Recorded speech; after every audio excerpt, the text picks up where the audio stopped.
자, 여러분, 코스닥 동전주의 상장 폐지를 두고 말들이 많았는데요. 2026년 8월 12일, 이날이 중요한 이유가 있습니다.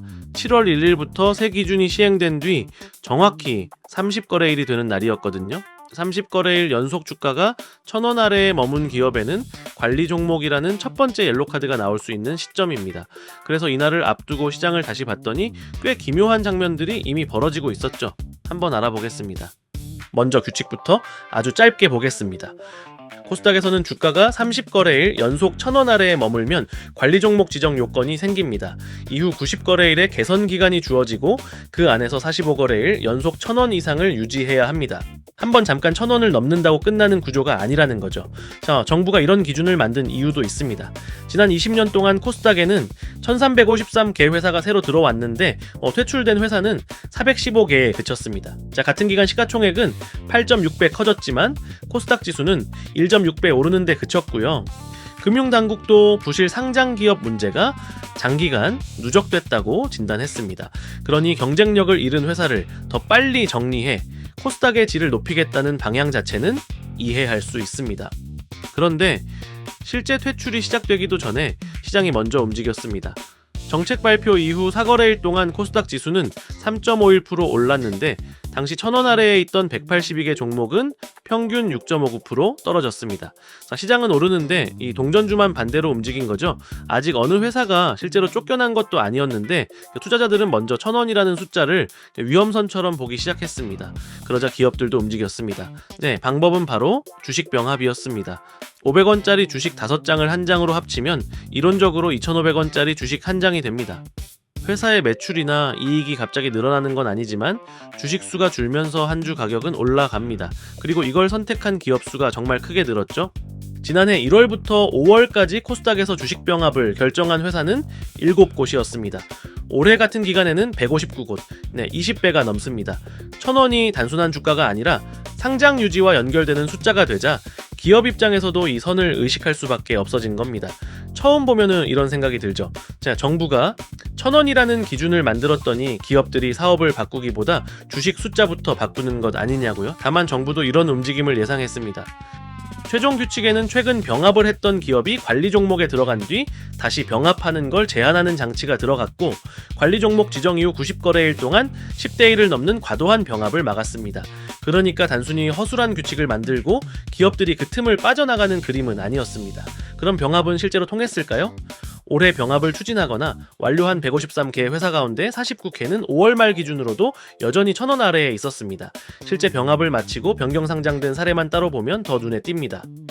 한 시점에 코스피 10개, 코스닥 21개 종목을 확인했더니 31개 모두 병합 기준가보다 낮아져 있었고, 평균 하락률도 코스피 14.7%, 코스닥 15.86%였습니다.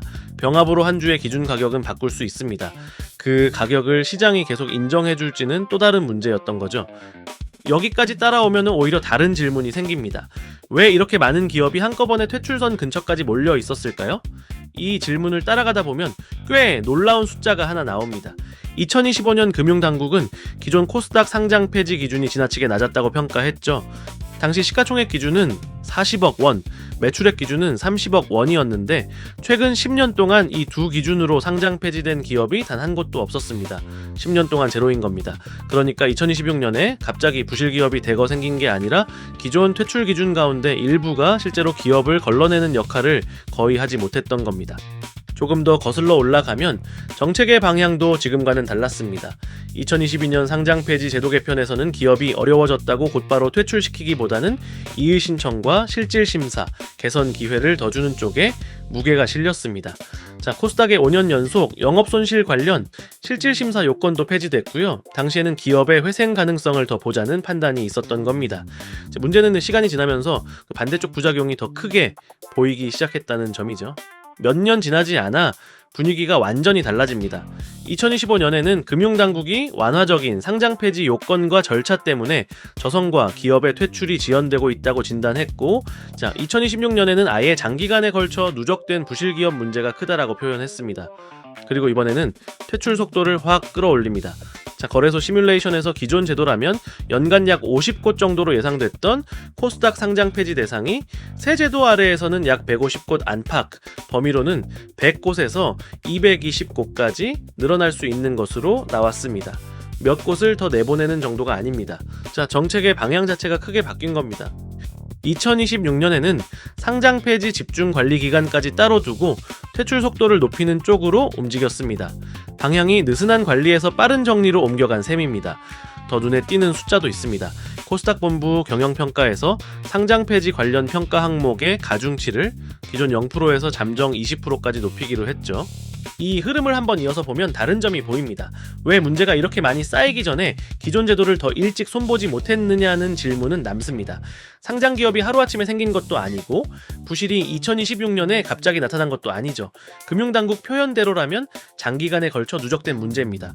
그런데 오랫동안 쌓인 문제를 짧은 기간에 한꺼번에 정리하기 시작하면 그 충격도 한꺼번에 나타날 수 있죠. 기업만 급해지는 게 아닙니다. 투자자들도 같이 움직입니다. 우리는 이미 앞에서 그 장면을 봤죠. 코스닥 전체가 오를 때 1000원 미만 종목은 평균 6.59% 떨어졌고 병합을 통해 가격을 높여놓은 종목들도 다시 시장의 평가를 받았습니다. 정부도 이런 투자자 문제를 아예 모르는 건 아닙니다. 상장 폐지 이후 KOTC에서 일정 기간 거래를 지원하고 상장 폐지 심사 과정에서 기업의 개선 계획을 공시하도록 하는 보완책도 마련했습니다. 그럼에도 이번에 예상되는 퇴출 규모 자체가 크게 달라진다면 어떨까요? 그 보호 장치가 지금처럼 빠르게 커지는 퇴출 충격까지 충분히 감당할 수 있을까요? 결국 이번 1000원 전쟁은 동전주 기업들이 병합으로 살아남느냐만의 이야기가 아니었습니다.